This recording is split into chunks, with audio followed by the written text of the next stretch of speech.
एकदम चीख कर कहती है, अरे अरे देखो, ऊपर देखो, कबूतर चाचा को देखो। सब पक्षी ऊपर देखते हैं। कबूतर चाचा उल्टी चाल चलते हैं, पाँव ऊपर और कमर नीचे की तरफ। देखो देखो, लगता है कबूतर चाचा दुकान छोड़कर कोई करतब दिखाने लग गया है।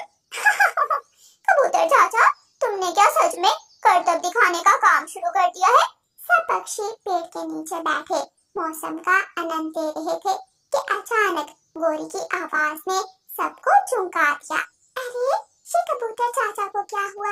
रानू चिड़िया कबूतर चाचा को आवाज देती है, कबूतर चाचा नीचे आ जाए। कबूतर नीचे आ जाता है और रानू चिड़िया के पास बैठ जाता है। क्या हुआ कबूतर चाचा? लगता है फिर से जवान होने के लिए कोई नई एक्सरसाइज कर रहे हैं। गौरी, तुम चुप करो। कबूतर चाचा अगर ऐसे कुछ कर रहे हैं तो उसके पीछे भी कोई ना कोई वजह होगी। हाँ रानू चिड़िया, तुम ठीक कह रही हो। मैंने एक बहुत बुरा सपना देखा था। कबूतर फिर अपना सपना सब पक्षियों को सुनाता है। तो सपने में तूफान आया था, लेकिन आप उल्टे क्यों उड़ रहे थे? क्योंकि सपने में मैं उल्टा उड़कर ही तूफान से बचा था। सब पक्षी कबूतर के इस सपने पर हैरान थे, जबकि दूसरी तरफ रानू चिड़िया परेशान थी। रानू चिड़िया अपने घर जाती है। क्या हुआ रानू, तुम आज इतनी परेशान क्यों हो? मानो जी, अगर आपको उल्टा उड़ना पड़े तो क्या आप उड़ सकते हैं? नहीं, लेकिन ट्राई करें तो क्या नहीं हो सकता। पापा, आप उल्टा उड़ेंगे? पापा, कैसे लगेंगे आप उल्टा उड़ते हुए? तुम दोनों को मजाक सूझ रहा है। तो बताओ ना, ऐसी बातें कर ही क्यों रही हो? रानू चिड़िया मानो चिड़े को सारी बात बताती है। मानो जी, ये सपना ऐसे ही नहीं आया, हमें भी उल्टा उड़ने की प्रैक्टिस करनी चाहिए। ठीक है रानू, सुबह करेंगे। अब रात है, आराम करो। सुबह हो जाती है। रानू चिड़िया अपने सारे परिवार को लेकर मैदान में आ जाती है। पहले तो सबको थोड़ा मुश्किल लगता है, फिर आहिस्ता आहिस्ता सब बिल्कुल ठीक उड़ने लगते हैं। रानू, अब खुश हो? हाँ मानो जी। मम्मा, थका दिया, प्लीज अब एक आइसक्रीम खिला दे। हाँ मेरे बच्चों, चलो। चिड़िया का परिवार आइसक्रीम खाने दुकान की तरफ उड़ता है। रास्ते में गौरी कभी उन्हें रोक लेती है। अरे, पूरा परिवार कहाँ जा रहा है? मम्मा ने आज हमें उल्टा उड़ना सिखाया है। आज नया काम सीखा है, इसलिए हम आइसक्रीम खाने जा रहे हैं। रानू, तुम पागल वागल तो नहीं हो गई? तुम इतने मासूम बच्चों पर जुल्म कर रही हो। वो बेचारे तो अभी सीधा उड़ना सीखे थे, तुम उनको उल्टा उड़ना सिखा रही हो। गौरी, ये हमारे परिवार का जाती मसला है। रानू, चलो तुम बच्चों चलो, कहीं आइसक्रीम वाली दुकान बंद ना हो जाए। मानो चिड़ा सबको लेकर वहाँ से चला जाता है। अरे, इस चिड़े की अकड़ तो देखो। गौरी अपने घर चली जाती है। गौरी घर जाकर भी मुसलसल बोले जा रही थी। अरे गौरी, क्या हुआ है, क्यों बोले जा रही हो?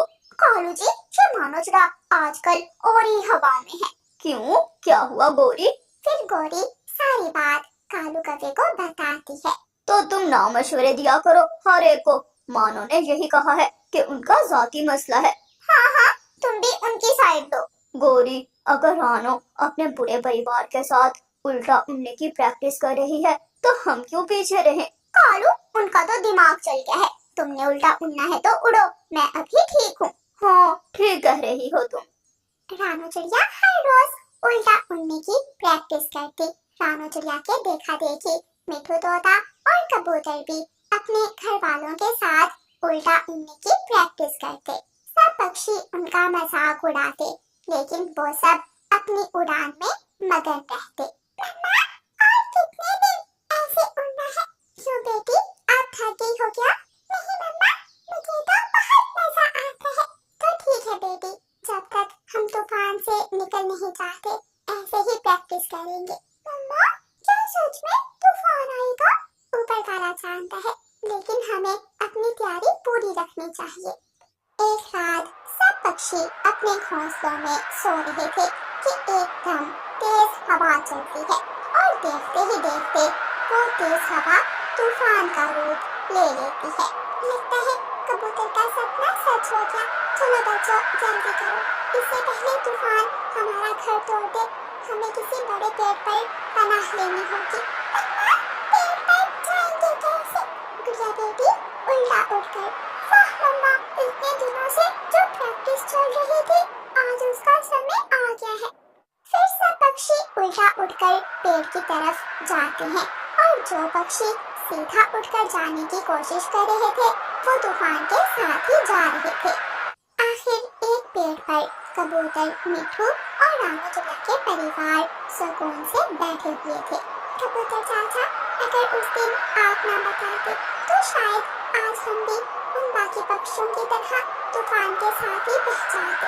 रानू चिड़िया, तुम्हारा भी धन्यवाद, तुमने अक्लमंदी से काम लिया और सपने को सिर्फ सपना नहीं समझा। हाँ रानू चिड़िया, मिठू ठीक कह रहा है। इतने में गोरी कभी की आवाज आती है, बचाओ बचाओ, रानू चिड़िया बचाओ। गौरी, आज हम भी उल्टा उड़ने की प्रैक्टिस करते तो ये दिन ना देखते। फिर तूफान गोरी और कालू को भी उड़ाकर ले जाता है और गोरी और कालू को उनकी लापरवाही की सजा मिल जाती है। प्यारे दोस्तों, इस कहानी को लाइक, अपने दोस्तों के साथ शेयर और चैनल को सब्सक्राइब करना बिल्कुल मत भूलना। आपका धन्यवाद। रानू चिड़िया की ऐसी कहानियाँ सुनने के लिए YouTube सर्च बार में रानू चिड़िया की कहानी लिखें या फिर ये बटन दबाकर बोल कर कहें रानू चिड़िया की कहानी। मैं हूँ नन्ही रानू चिड़िया, करती हूँ मैं ची ची ची, छोटी सी है चोंच मेरी, लगती हूँ बड़ी प्यारी सी। सुबह सवेरे उठ जाती हूँ, सबको मैं जगाती हूँ, फुदक फुदक कर डाली पर मीठे गीत सुनाती हूँ। रानू चिड़िया उड़ती जाए फुल फुल फुल। नीला अंबर मेरा घर है, पंख फैलाकर उड़ती हूँ, दाना चुगने आंगन में मैं झटपट नीचे आती हूँ। गुड़िया और कोको स्कूल से पढ़ने के बाद घर वापस आ रहे थे कि रास्ते में उन्हें किसी के कराहने की आवाज आती है। कुकु भैया, ये आवाज कहाँ से आ रही है? ये आवाज तो वहाँ बड़े पेड़ के पीछे से आ रही है। चलो गुड़िया बहन, चल कर देखते हैं। गुड़िया और कोको वहाँ जाते हैं। ओह ओह, अंकल, क्या आप बीमार हैं? हम आपकी क्या मदद कर सकते हैं? क्या आपको प्यास लगी है? मैं 3 दिन से भूखा हूँ, मेरी मदद करो, मुझे कुछ खाने को दे दो।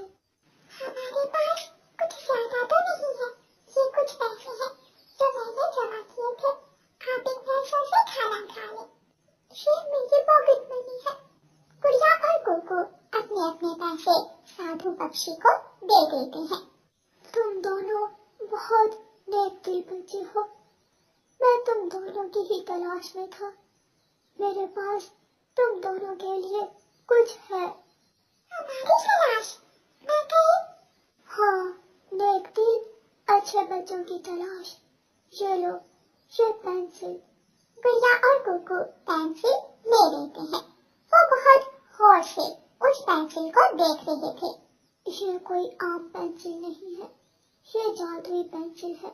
जादुई पेंसिल? हाँ, जादुई पेंसिल।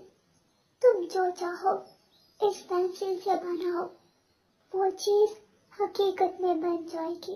गुड़िया और कोको जल्दी से उस पेंसिल से अपनी कॉपी पर एक गुड़िया बनाते हैं। तो वहाँ एक सुंदर गुड़िया आ जाती है। जब वो पीछे मुड़कर देखते हैं तो साधु पक्षी गायब हो जाता है। जादुई पेंसिल, गुड़िया बहन, अब तो हम सबकी मदद करेंगे, हर जरूरतमंद की जरूरत पूरी करेंगे। गुड़िया और कोको खुशी खुशी अपने घर चले जाते हैं। गुड़िया और कोको घर पहुंच जाते हैं। क्या मम्मा को बता दे? नहीं, मम्मा डांटेंगी, गुस्सा करेंगी। गुड़िया और कोको उस पेंसिल को अपने बैग में छुपा लेते हैं। गुड़िया कोको, आगे हो बच्चों, चौंस होकर आ खाना बना लिया है मैंने। और हाँ, अपने अपने बैग जगह पर रखना। जी मम्मा। गुड़िया बैग एक तरफ रखती है और दोनों खाना खाने के लिए चले जाते हैं। अगले दिन कुकू स्कूल में सब बच्चों की मदद करता है। कुकू, मुझे एक पेंसिल बॉक्स बना कर दे दो प्लीज। हाँ की मैं अभी बनाता हूँ। कुकू अपनी कॉपी पर पेंसिल बॉक्स का चित्र बनाता है। तेज रोशनी के साथ वहाँ एक बड़ा सा पेंसिल बॉक्स आ जाता है। कुकू, क्या तुम मुझे शूज बना दोगे? मेरे शूज टूट गए हैं। कुकू छोटे मिट्टू को शूज बनाकर दे देता है। कुछ देर बाद बच्चों को ब्रेक हो जाती है। सब बच्चे मिलकर खेलते हैं। कुकू उस पेंसिल से सबके लिए चीजें बनाता है। कुकू कुकू, मुझे एक और पापड़ बना कर दो। कुकू जग्गू को एक और पापड़ बनाकर दे देता है। अगर मैं साधु पक्षी की मदद कर देता तो ये पेंसिल मेरी होती। कुकू पेंसिल अपने बैग में रखता है और बाहर जाकर खेलने लगता है। जग्गू चुपके से क्लास में जाता है और कुकू के बैग से पेंसिल निकाल देता है। हाय मेरा पेट, हाय मेरा पेट। जग्गू की आवाज सुनकर सारे छोटे पक्षी क्लासरूम में आते हैं। जग्गू, तुम क्यों रो रही हो? क्या हुआ है? मेरा पेट, हाय मेरा पेट, मेरे पेट में बहुत दर्द है, मुझे घर जाना है। मैं अभी टीचर से तुम्हारी छुट्टी लेकर आती हूँ। जग्गू छुट्टी लेकर अपने घर चला जाता है। मम्मा मम्मा, मेरे पास एक चीज है, एक बहुत ही कीमती चीज है मेरे पास। ऐसा क्या है जग्गू? और तुम आज इतनी जल्दी घर क्यों आ गए हो? वो सब छोड़े मम्मा, ये देखें जादुई पेंसिल। इस पेंसिल से जो चाहे हम बना सकते हैं। क्या सच में जग्गू बेटा? फिर तुम इसे एक बड़ा सा घर बनाओ, मजबूत घर। जग्गू घर की ड्राइंग बनाता है तो वहाँ एक छोटा सा खिलौना घर आ जाता है। ये क्या बनाया है? ये तो खिलौना है। जग्गू, कुछ नहीं आता तुम्हें? एक घर तक बनाना नहीं आया तुम्हें? नालायक कहीं का। आप तो मेरी इंसल्ट ही करती रहती है। मैं जा रहा हूँ यहाँ से। जग्गू कव्वा वो पेंसिल लेकर घर से बाहर निकल जाता है। जग्गू कव्वे को आइसक्रीम बहुत पसंद थी। जग्गू कव्वा उस पेंसिल से आइसक्रीम बनाता है। जग्गू आइसक्रीम बनाता और खा लेता। जग्गू बहुत देर तक आइसक्रीम खाता रहता है। आज तो मजा आ गया। अब मैं क्या खाऊं? अब मैं पिज्जा खाऊंगा। चलो पिज्जा बनाता हूँ। जग्गू पिज्जे का चित्र बनाता है। वहाँ एक तेज रोशनी के साथ पिज्जा आ जाता है। जग्गू जल्दी जल्दी से पिज्जा खाता है। कुकू जब घर जाकर देखता है तो उसके बैग में पेंसिल नहीं थी। गुड़िया बहन, पेंसिल तो किसी ने निकाल ली है। जग्गू, ये जरूर जग्गू कव्वे का काम है। हाँ, जग्गू इसीलिए झूठ बोलकर अपने घर चला गया था। कुकू भाई, अब अगर हमने उससे पेंसिल मांगी तो वो हमें वापस नहीं देगा। अब हम भी वही करेंगे जो उसने किया। हाँ, तुम ठीक कह रही हो।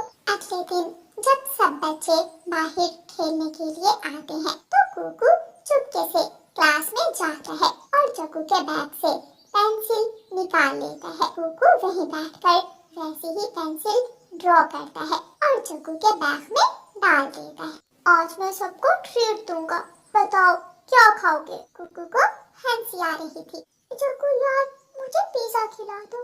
हाँ पिज्जा, मैं अभी आता हूँ। जग्गू क्लासरूम में जाता है और पिज्जा ड्रॉ करता है, मगर पिज्जा तो निकलता ही नहीं। सब पक्षी वहाँ आ जाते हैं। लाओ जग्गू, दो पिज्जा।